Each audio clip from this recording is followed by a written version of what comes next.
Hello बच्चों, आज हम करेंगे नेशनलिज्म इन यूरोप को आगे continue. The development of nationalism did not come about through only Wars and territorial expansion.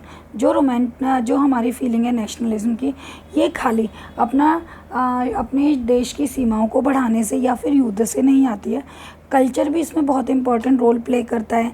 जो हमारी आर्ट एंड पोइट्री होती है, स्टोरीज़ होती है, म्यूज़िक होती है, ये भी हमारी नेशनल फीलिंग को जगाने में बहुत बड़ा योगदान करते हैं। आप लोगों को नहीं लगता 26 जनवरी और 15 अगस्त को जब हमारे देश में गीत बजते हैं, यह देश है वीर जवानों का, तो हमारे अंदर कितनी फीलिंग आती है नेशनलिज्म की। Let us look at romanticism, a culture movement which sought to develop a particular form of nationalist sentiment। यहाँ जो रोमांटिज्म है, ये वो वाला रोमांटिज्म नहीं है जो कॉलेज वाला रोमांटिज्म होता है। यहाँ पर इस टिपिकल टर्म को यूज़ किया गया है कि रोमांटिज्म हमारी किस प्रकार से हमारे नेशनल सेंटिमेंट्स को जागृत करता है। रोमांटिक आर्टिस्ट जो होते हैं, poets, generally criticized the glorification of reason and science and focus instead of emotion, intuition and mythical feelings. जो हमारे पोइट्स होते हैं, पोइट्स देखो इसने क्या लिखा है यहाँ पर, पोइट जनरली क्रिटिसाइज करते हैं साइंस वगैरह को, और वो क्या करते हैं, हमको फोकस करते हैं हमारी इमोशंस पे और हमारी माइस्टिकल फीलिंग्स पे। Their effort was to create a sense of shared collective heritage. वो क्या करते हैं, वो हमें जगाते हैं, हमें सिखाते हैं कि जो हमारा हेरिटेज है, जो हमें प्राप्त हुआ है, जो हमें हमारे पूर्वजों से प्राप्त हुआ है, अ कॉमन कल्चर पास्ट, जो हमारा एक कॉमन कल्चर था, as the basic of nation, वो एक देश का बेस है। Other romantics such as German philosopher John Gottfried Herder claimed that true German culture was to be discovered among the common people। Das Volk, ये French के words हैं। कहते हैं कि जो हमारा नेशनलिज्म है या फिर जो हमारा उन्होंने क्लेम किया कि जो हमारा ट्रू कल्चर है वो कॉमन पीपल के अंदर है। It was through folk songs. उसको किस प्रकार से जगाया जा सकता है? फोक सॉन्ग्स मतलब जो हमारी भाषा के गीत होते हैं, फोक पोइट्री, फोक डांसेस, जो हमारे पहले से डांसेस चले आ रहे हैं। That true spirit of nation, वही एक सच्ची हमारी स्पिरिट है नेशन की, was popularized. So collecting and recording this forms of folk culture was essential to project of nation buildings. और ये क्या करेंगे, हमारे नेशन को बनाने में काम करेंगे। द एम्फेसिस और वर्नाकुलर लैंग्वेज, वर्नाकुलर लैंग्वेज मतलब जो हमारी क्षेत्र की भाषा है, and all collection of local folklore was not just to recover an ancient national spirit। इससे खाली हमारी पुरानी नेशनल स्पिरिट नहीं आएगी, but also to carry modern nationalist message to large audiences. बहुत ज़्यादा मात्रा में ऑडियंसेस को मैसेज भी जाएगा, हु वर मोस्टली इलिटरेट। क्यों बेटा, जो पढ़े लिखे लोग हैं, they can read only newspapers and magazines, पर जो लोग पढ़े लिखे नहीं हैं उनको तो खाली हम किससे बोल करके, गीतों से, डांस करके, दिखा करके उनके नेशनल सेंटिमेंट्स को जगा सकते हैं। This was specially in case of Poland. ऐसा पोलैंड में हुआ था, which had been patronised at the end of 18th century by the great powers Russia, Prussia and Austria. Even though Poland no longer existed in an independent territory, national feelings were kept alive through music and language. देखो बच्चा, वो जब गुलाम बना, ज़्यादा लंबे समय तक वो आज़ाद नहीं रहा, तो वहाँ पर नेशनल फीलिंग्स किसके थ्रू जगाई गई? म्यूज़िक के द्वारा, लैंग्वेज के द्वारा। Karol Kurpinski for example celebrated the national stir through the operas and music. कोई गाना होगा वहाँ का ये बजाया जाता था। Turning folk dances like polonaise and mazurka into nationalist symbols.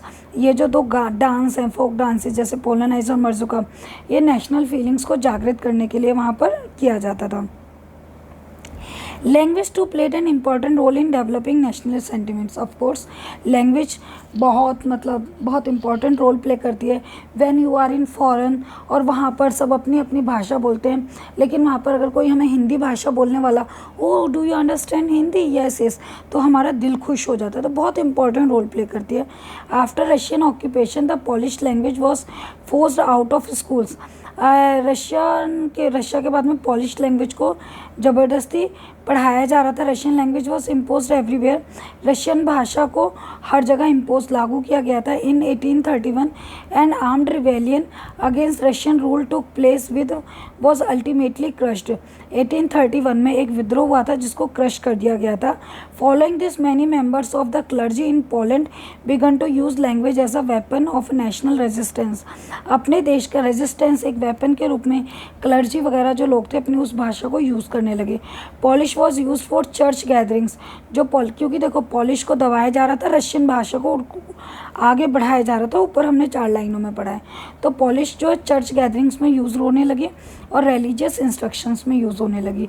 As a result a large number of priests and bishops were put in jail, जिसकी वजह से बहुत सारे जो वहाँ के पादरी वगैरह थे, बिशप्स जो फादर वगैरह थे, उनको जेल में भेज दिया गया और sent to Siberia by Russian authorities, और सिबेरिया भेज दिया गया रशियन अथॉरिटीज़ के द्वारा।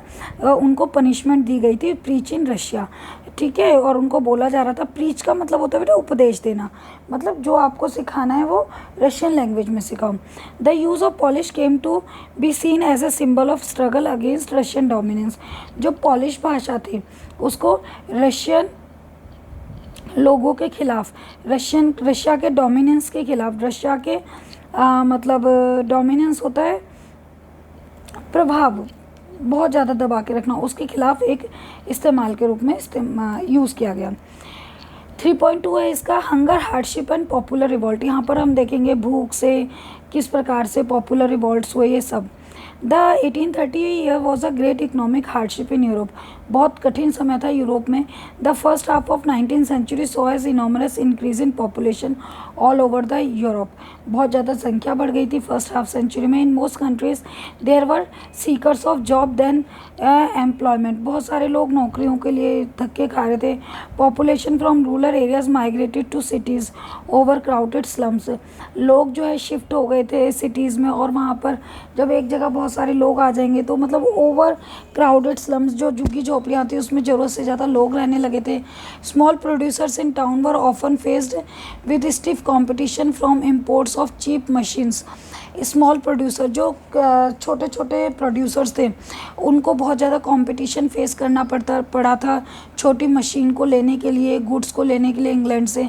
Where industrialization was more advanced, मैंने आपको बताया था लास्ट वीडियोस में भी कि इंग्लैंड में इंडस्ट्रियलाइजेशन सबसे पहले आया था। This was specially so in textile production, और स्पेशली एक इसमें आया था कपड़ों के प्रोडक्शन में, which was carried out mainly in homes और small workshops and only partly machines, घरों में बनाया जाता और थोड़ा मशीनों के द्वारा बनाया जाता था। In those region of Europe where were the aristocracy still enjoyed power, जो क्षेत्र थे यूरोप जहाँ पर अभी भी लोग नॉबल्स जो एरिस्टोक्रेसी पावर्स को यूज़ कर रहे थे। Peasant struggle under burden of feudal dues and obligation, जो किसान थे उनको कर्जे चुकाने के लिए भी संघर्ष करना पड़ता था। The rise of food prices of a year bad harvest led to widespread pauperism in town and country. बेटा फसल खराब हो गई थी और दाम बढ़ गए थे, जिसकी वजह से शहर और कंट्रीज़ में, शहर में और कंट्री के अंदर, पूरे के अंदर खाने के दाम बढ़ने के कारण बहुत समस्या हो रही थी। The year 1840 was one such year, 1848 एक ऐसा ईयर था। Food shortage and wide spread unemployment brought the population of Paris out on the roads, food की शॉर्टेज हो गई थी, अनएम्प्लॉयमेंट बहुत ज़्यादा हो गया था, जिसकी वजह से पेरिस के रोड पर लोग आ गए थे। Barricades were created and Louis Philippe was force to flee, barricades को तोड़ दिया गया था, लुइस फिलिप को वहाँ से भागना पड़ा। National assembly proclaimed a republic granted surface to all adult males about 21, एक कानून लागू करना पड़ा जिसमें 21 साल से ऊपर के लोगों को वोट देने का अधिकार हो गया। Guarantee to right to work हो गया। National works to provide employment, national workshops बनाए गए जहाँ पर लोगों को काम मिलेगा। Earlier in 1845 weavers in Silesia had a revolt against contractor, बेटा ये याद करना, ये पॉइंट बहुत इंपॉर्टेंट है। 1845 में वीवर्स इन सिलेसिया मतलब जो जुल्हाए थे, जो कपड़ा बनते थे वहाँ पर सिलेसिया में, एक उन्होंने रिवॉल्ट किया कॉन्ट्रैक्टर के खिलाफ। Who supplied them raw materials and gave orders to finish textiles but drastically reduced their payments। जो किसके खिलाफ था कि वो मटेरियल्स तो उनसे लेते थे, ठीक है, और कच्चा माल उन्हें देते थे, फिनिश्ड गुड्स उनसे लेते थे, लेकिन पैसे बहुत कम दे रहे थे। जब journalist Wilhelm Wolff describe the event Silesia village as follows. जो विल्हेम एक जर्नलिस्ट है, उसने इस तरीके से उसको डिस्क्राइब किया। बेटा ये सिलेसिया रिवॉल्ट पेपर में 1 नंबर के क्वेश्चन में पूछा जाता है कि सिलेसिया रिवॉल्ट क्या था, तो इसमें हम यही बोलेंगे वीवर्स ने चलाया था ये revolt. In these villages 18,000 inhabitants, cotton weaving is the most widespread occupation। 18,000 लोग कम से कम इसमें काम करते थे। The misery of workers is extreme. जो वर्कर्स थे उनकी हालत दयनीय थी। The desperate need for food, desperate मतलब बहुत ज़्यादा मात्रा में उनको जॉब्स की ज़रूरत थी। Has been taken advantage by the contractor to reduce the prices of good they order. अब देखो काम की ज़्यादा ज़रूरत है तो ऑब्वियस सी बात है कि वहाँ पर काम के लिए वर्कर ज़्यादा है तो कम पैसे में वो वर्कर्स को ले रहे थे। On 4 June 2 PM a large crowd of viewers emerge from their homes. 4 जून को 2 बजे वीवर्स अपने घरों में से आ गए। March in Paris to mansion of their contractor demanding higher wages. और वो उनके घर पर चले गए, जो उनके बंगलोज थे, मैंशंस थे, और जो कॉन्ट्रैक्टर्स थे उनके घर के आगे चले गए और बोला हमारे पैसे बढ़ाओ, हमारे पैसे बढ़ाओ। They were treated with scorn and threats alternately, उनको डराया गया।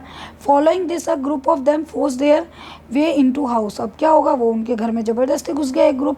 Smashed in elegant window panes furniture proclaim another group broke into the store house. एक ने घर के खिड़की दरवाजे तोड़े तो दूसरे ग्रुप ने स्टोर हाउसेस तोड़ा। प्लंडर्ड का मतलब होता है लूट, और उन्होंने लूट लिया क्लॉथ को विच दे टोर टू श्रेड्स, और फाड़ फूट दिया उसको। The contractor fled with this family. अब कॉन्ट्रैक्टर भी भाग गए भाई अपने परिवार के साथ नेबरिंग विलेज में। However refuse to shelter such a person. He return 24 hours later. 24 घंटे के बाद वो आए। हैविंग रिक्वेस्टनाइज्ड द आर्मी के साथ। In this exchange the followed 11 weavers were shot. और इसमें क्या हो गया, 11 वीवर्स को मार दिया गया। बच्चा ये सिलेसिया रिवॉल्ट है, ये पूछा जाता है, ये आपको अच्छे से करना है। And please make important points, short questions बनाओ इनके और उनको लिख करके मग अप करो। आई होप दैट आपको वीडियो पसंद आया होगा। अगर वीडियो पसंद आए तो इसे लाइक और सब्सक्राइब जरूर कीजिए प्लीज़। Thank you.